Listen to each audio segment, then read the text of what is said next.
राजनीतिक राहें अलग, मंजिलें कभी साथ तो कभी विरोध में, कभी सुबह सुबह की सीक्रेट शपथ तो कभी कटाक्षों से लबरेज बहसें। ये कहानी है महाराष्ट्र की सियासत के जय और वीरू की। 22 जुलाई यह तारीख महाराष्ट्र की राजनीति के लिए किसी सत्ता पर्व से कम नहीं। इस दिन दो ऐसे नेताओं का जन्म हुआ जिनकी दोस्ती भी इतिहास बन गई और दुश्मनी भी चर्चा। एक और बीजेपी के कद्दावर नेता और वर्तमान मुख्यमंत्री देवेंद्र फडणवीस, तो वही दूसरी ओर महाराष्ट्र की सियासत के तुरुप के इक्के और 6 बार महाराष्ट्र के उप मुख्यमंत्री रह चुके अजीत पवार। दोनों की उम्र में 10 साल का फासला है। राजनीतिक विचारधाराएं थोड़ी बहुत जुदा, लेकिन फिर भी इस रिश्ते में कुछ ऐसा है जो इन्हें जय वीरू की जोड़ी जैसा बनाता है। तो चलिए इस वीडियो में बात करते हैं महाराष्ट्र की सियासत के जय वीरू की जोड़ी के बारे में, जिनके एक फैसले ने महाराष्ट्र में भूचाल ला दिया था।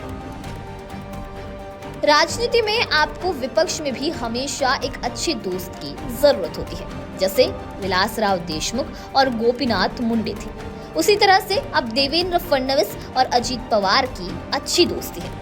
अजीत पवार और देवेंद्र फडणवीस को अगर महाराष्ट्र की राजनीति में जय वीरू कहा जाए तो गलत नहीं होगा। संयोग से देवेंद्र फडणवीस और अजीत पवार का जन्मदिन भी एक ही दिन यानी 22 जुलाई को पड़ता है। कभी विरोध तो कभी सहयोगी रहे अजीत पवार और देवेंद्र फडणवीस का सियासी सफर बेहद ही दिलचस्प रहा है। अजीत पवार का राजनीति में पदार्पण साल 1991 में हुआ।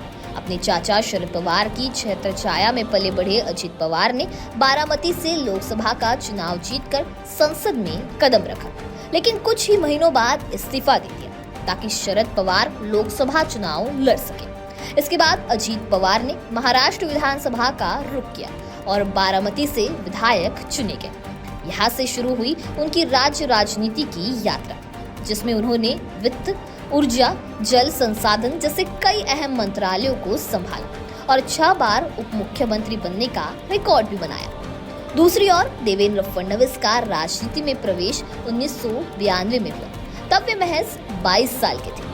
पढ़ाई पूरी करने के बाद उन्होंने नागपुर से पार्षद पद पर चुनाव लड़ा और जीते। जल्द ही वे नागपुर के सबसे युवा मेयर बने। यहीं से उनकी नेतृत्व क्षमता सामने आने लगी। अपने तीखे भाषणों और नीति निर्माण में रुचि के चलते वे विधानसभा पहुंचे और अंततः 2014 में महाराष्ट्र के सबसे युवा मुख्यमंत्री भी बने। साल 1999 देवेंद्र फडणवीस के लिए टर्निंग पॉइंट था। पहली बार नागपुर साउथ वेस्ट से विधायक चुने गए। उसी दौरान उनकी मुलाकात हुई अजीत पवार से, जो उस समय तक राज्य सरकार में अनुभवी मंत्री बन चुके थे। शुरुआत में दोनों के बीच औपचारिक रिश्ता था, लेकिन जैसे जैसे सदन की बहसें बढ़ी, मुद्दों पर गर्मा गर्म बहस हुई, वैसे वैसे एक दूसरे की राजनीतिक सूझबूझ की कद्र भी बढ़ी। फडणवीस अक्सर अपनी तेज जुबान और तथ्यों से अजीत पवार को घेरने की कोशिश करते, तो अजीत दादा भी मुस्कुराते हुए जवाब दे देते। दिलचस्प यह था कि इन कटाक्षों को दोनों ने कभी निजी नहीं लिया। यही वजह है कि सत्ता में हो या विपक्ष में, इन दोनों के रिश्ते में एक दोस्ती का अंडरटोन हमेशा बना रहा। फिर आया एक ऐसा दिन जब उनकी दोस्ती ने हर किसी को चौंका दिया। 23 नवंबर 2019 महाराष्ट्र की राजनीति में शायद ही कोई ऐसी सुबह आई हो जो इतनी रहस्यमयी और विवादास्पद हो। उस दिन सुबह सुबह महाराष्ट्र के लोगों ने जब देवेंद्र फडणवीस और अजीत पवार शपथ ग्रहण से जुड़ी खबर सुनी तो हर कोई हैरान रह गया। इस शपथ ग्रहण ने महाराष्ट्र की सियासत में एक नया भूचाल ला लिया। यह पूरी तरह से एक पॉलिटिकल स्टंट जैसा था। अजीत पवार ने एनसीपी विधायकों के समर्थन का दावा किया था, लेकिन 80 घंटे बाद सब कुछ धुल गया। शरद पवार ने पूरी रणनीति से पार्टी को फिर से एकजुट किया और अजीत पवार को वापसी करनी पड़ी। फडणवीस ने इस्तीफा दे दिया। यह घटना दोनों नेताओं के रिश्ते का सबसे रोमांचक और रहस्यमयी पड़ाव था। हालांकि 2023 में एक बार फिर हर कोई चौंक गया। इस बार अजीत पवार ने अपने चाचा शरद पवार के खिलाफ बगावत कर दी।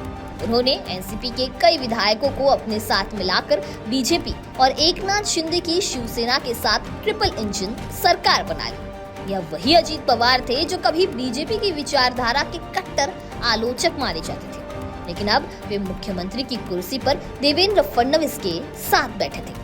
देवेंद्र फडणवीस ने कहा कि अजीत पवार का अनुभव सरकार को मजबूत करेगा, तो वही अजीत पवार ने कहा कि राज्य की बेहतरी के लिए उन्होंने यह फैसला लिया। तो कुछ लोगों ने इसे जय वीरू की जोड़ी की वापसी के रूप में देखा। इस जोड़ी को देखकर कभी लगता है कि ये सिर्फ राजनीतिक साझेदार है, लेकिन उनके हाव भाव और एक दूसरे की तारीफ में दिए गए बयान कुछ और ही इशारा करते हैं। विरोध के मंच पर जब दोनों होते थे तो सदन की कार्रवाई देखने लायक होती थी, लेकिन आज वही दोनों एक साथ बैठकर राज्य की रणनीति बना रहे हैं। आज की तारीख में महाराष्ट्र में देवेंद्र फडणवीस मुख्यमंत्री है और उनके 2 डिप्टी सीएम हैं, एकनाथ शिंदे और अजीत पवार।